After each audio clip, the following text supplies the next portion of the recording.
I've got this new inverter from FCHAO to replace one that failed in my off-grid home system, and I wanted to do a review because it seems to have a couple of interesting features, one of which actually for my setup will be very important, which is a remote panel. But to start at the beginning, this is a 12 volt 3000 watt off-grid inverter. You don't connect it to the mains at all. It's going to draw a lot of current, DC current at 3000 watts, but that's fine, I'm set up for that. So I really want to test this rating, and then on the output side you connect direct to your appliances.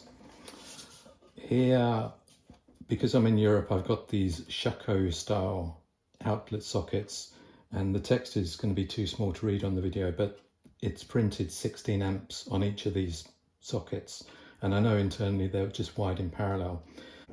On the underneath, it's telling me input DC 12 volts, output 230 volts AC, and frequency 50 Hertz.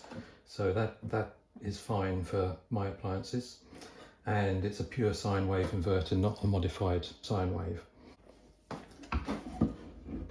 On the input side here, we've got M8 terminals, positive and negative, with these clip-on covers, which do snap off. And the length of those terminals, I would say, is sufficient to get probably 3, maybe even 4 crimp terminals connected if you want to parallel the input cables. The inverter comes with this Cat 6 shielded cable, which is for connection into this RS485 remote port on the other side, and that is the connection to this remote control panel. The manual, which arrives with this inverter in English, has some interesting information about specifications and efficiency, and with this particular model, which is the KS 3000 watt inverter, and the voltage input range that I'm using, we should be able to achieve 89% efficiency, and that means drawing 300 amps DC in order to achieve the rating, the 3000 watt output on the AC side. The manual covers a number of models. The one we're using is the KSC series, and that has this layout. And there's also a number of protection functions, one of which is reverse polarity, but I did notice that if you connect the wrong polarity on the DC side, you will blow a fuse or fuses internally. So I wouldn't suggest testing that. It's easy enough, they're very clearly marked red for positive and black for negative. The cables that arrive with the inverter are these. You get 2 with this large inverter, 2 of these cables. They are a single crimp terminal wired to 2 of these cables in parallel, with a single crimp terminal on the other end. So the cable size is actually 8 AWG, which is just over 8 square millimeters of copper. So with 2 of those on each cable, with both cables together, you're going to be achieving 32 square millimeters of copper, which I think is reasonable for that current level. Here is, according to the label at least, a 5000 watt inverter, which I've used in the past, and this weighs 2.5 kilos. And here is a 6000 watt inverter, and this weighs 4.7 kilos. Now, this 3000 watt inverter from FCHAO weighs 6 kilos. So it's a heavier and physically bigger unit, but the rating is half of what other manufacturers claim. So I suspect that when I test this, I'm going to find that this rating is actually a lot more honest. I don't know if I will actually be able to reach and sustain 3000 watts, but I'm definitely going to test that.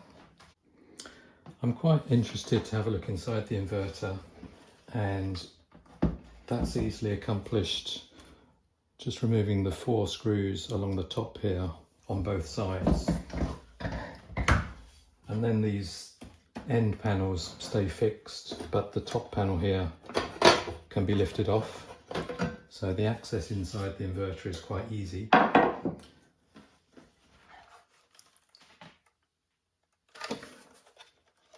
In the input side here, the cables, the 12 volt input is being paralleled into multiple places on the PCB, and I see we've got just a single nut holding these crimp tabs onto the other side of the input connections. I'm probably, while this is open, going to add 2 nuts either side, or 1 nut either side, as lock nuts, because what I don't want in the future is these connections coming loose at all and having a increasing resistance on my connections out of sight internally in the inverter. So that's easily done at this stage, just to pop extra nuts on to secure those. But in here we've got 6 transformers, a row of replaceable fuses, DC fuses in there, and the FETs themselves, they have heat covers, so we can't see the model of the FETs, but everything looks nicely laid out. 2 fans at the end here, both wired in parallel off a single connection on the PCB, and also paralleled in is this small chip fan that's creating some circulation close to the main toroid there. On the output side, the AC sockets are connected with crimp terminals, looks like, screwed down. I've just tested the torque on those and they're all tight, so I'm happy with those. On the PCB, this 2-wire connection is RS485, which is going underneath this PCB that's holding the on-off switch and the socket for the remote panel. And the remote panel is wired on those terminals. Clearly it needs a 12 volt connection to power it, as well as the RS485, and I should think 1 pair of those wires is going to be for the DC toggle switch as well. This all looks very nice to me. This seems to be version 4 of their PCB, so I would imagine they've improved it over time, and production date stamped on here is October 2024.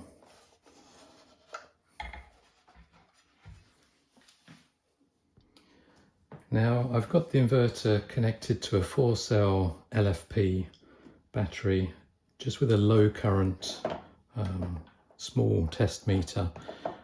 The reason is I want to test the self-consumption, the quiescent consumption. We're not going to connect a load at this point. I just want to, I don't know, can you see this maybe, hopefully? I'm going to switch the inverter on. And let me see if the camera can see this display. It's quite small, but in the top right hand corner you can see the consumption there is 10.5 watts, somewhere between 10 and 10.5 watts. 13.2 volts input and around 3/4 of an amp. So that's not very much actually for an inverter this size. It's dipping below 10 watts at times. Now I've got the inverter connected to a battery, I'm just going to test how this remote display panel works. I've plugged the Cat6 cable in underneath the panel and connects with a click to that socket there. Now the main switch of the inverter is off. The consumption on this meter has dropped to 0 amps, and if I press that switch, which is a toggle switch which stays latched down, then the inverter switches on. There is some flicker, I would say, on this display. I don't know if that comes across in the video, but it's completely mirrored the display on the inverter itself. So we've got the same information on both. And if I switch off on that button, then the device is off.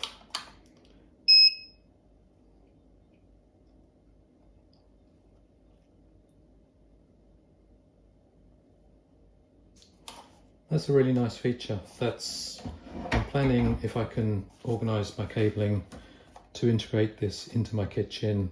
I can have this panel close to me when I'm cooking.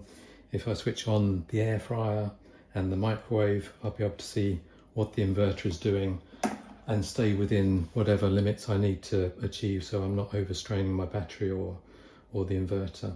So for me, that's really valuable.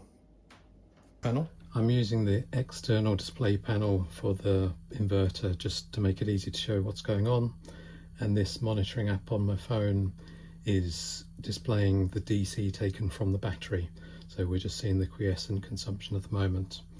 Some small difference between the voltage displayed on both. I think this on the shunt is the more accurate figure. Maybe the inverter's reading 0.1 volts high, but I can easily check that with the multimeter. Now I've got an induction stove plugged in, just a small load, but I'm going to switch that on.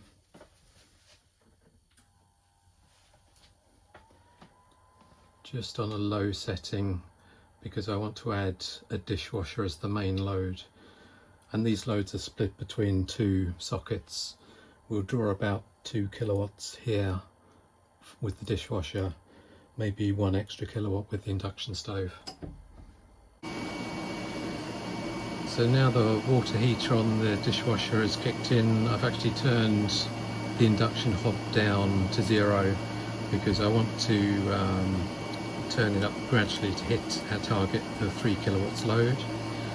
With 2.4 kilowatts being drawn, we've got around just under 200 amps being drawn from the battery. So I'm going to, I've got this induction hob set up with a pan of water, so I'm going to turn the heat setting on that up gradually, see if we can get somewhere close to 3 kilowatts.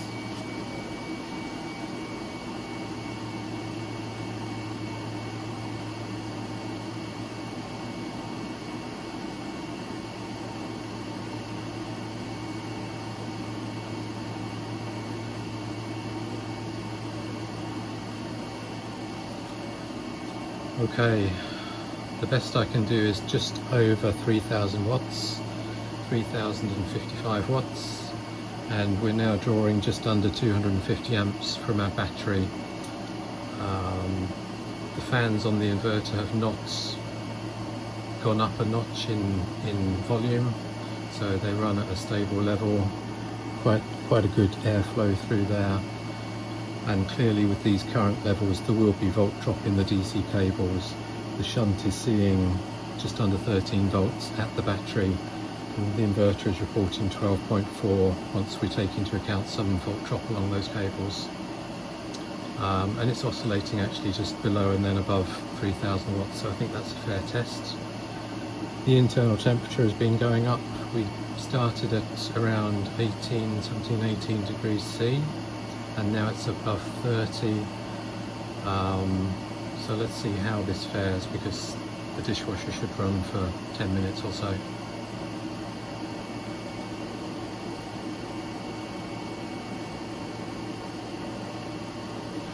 I will say that I've never been able to run an inverter, an off-grid inverter from my 12 volt home system here at these power levels, despite those higher rated inverters that I showed you earlier. None of them will run this kind of power without shutting down, so already this FCHAO unit is impressing me.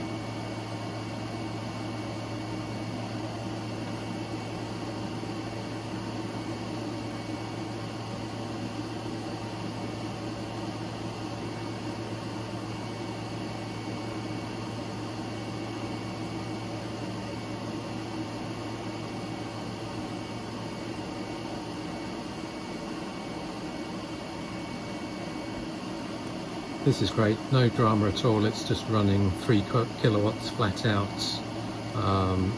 It has been warming up, the reported temperature has climbed, but it's not getting out of range, it's not getting to a troubling level at all. I'll have to check the manual and see what temperature it might shut down at, but I don't feel like we're close to that.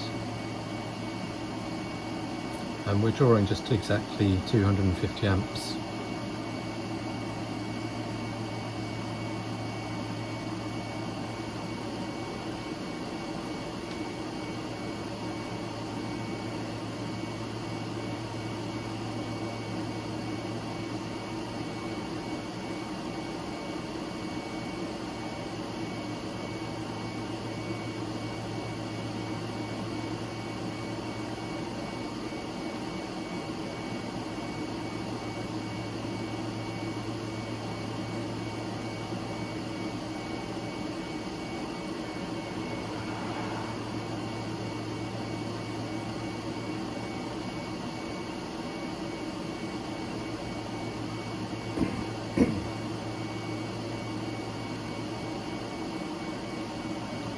The shunt says we're taking almost half a kilowatt hour from the battery.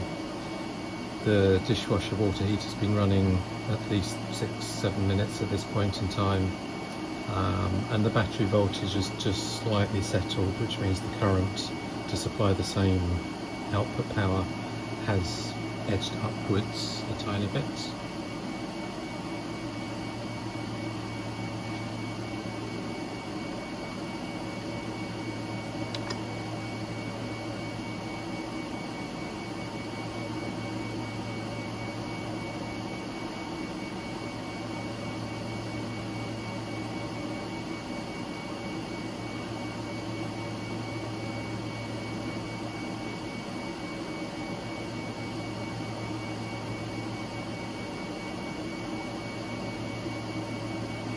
Now we're close to 40 degrees internal temperature.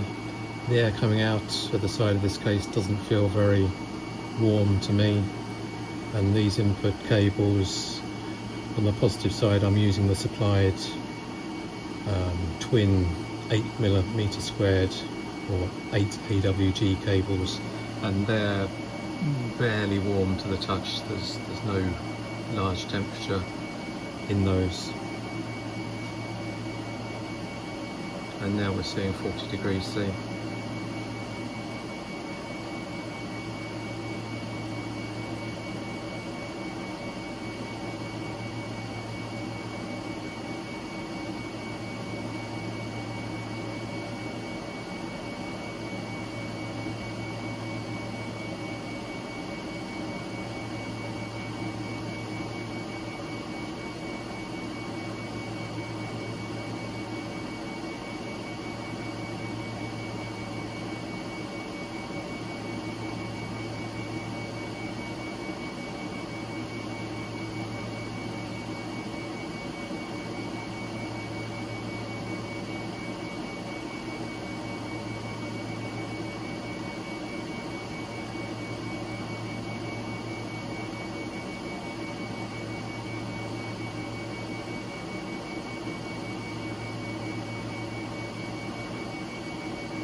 I'm seeing 43 degrees C on the display panel.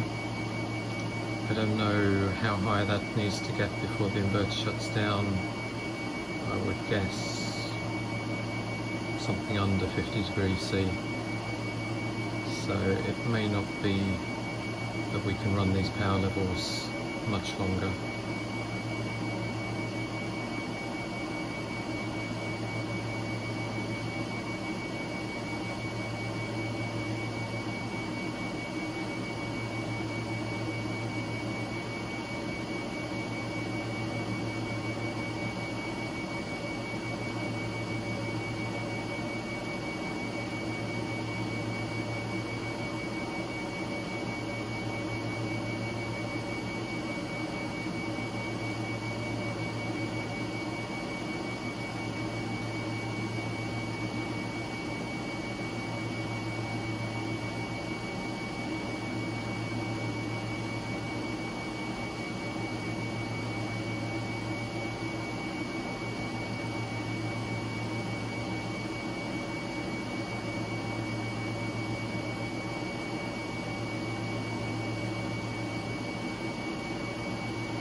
Now we're at 45 degrees C internal temperature showing on that display panel.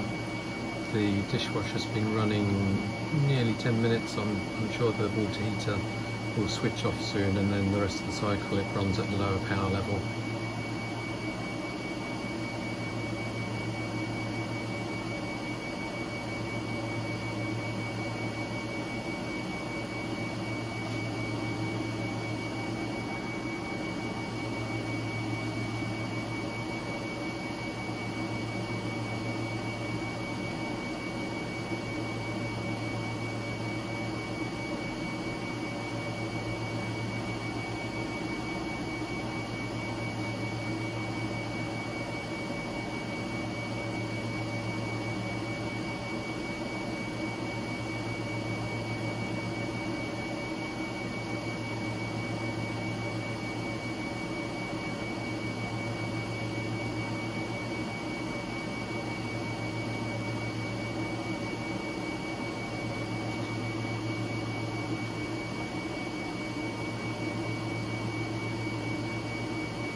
And now with the dishwasher running at a lower power level because the initial water heat phase has finished, the inverter is just seeing the load from the induction stove with a pot of water on, and that is turned to a reasonably low power setting.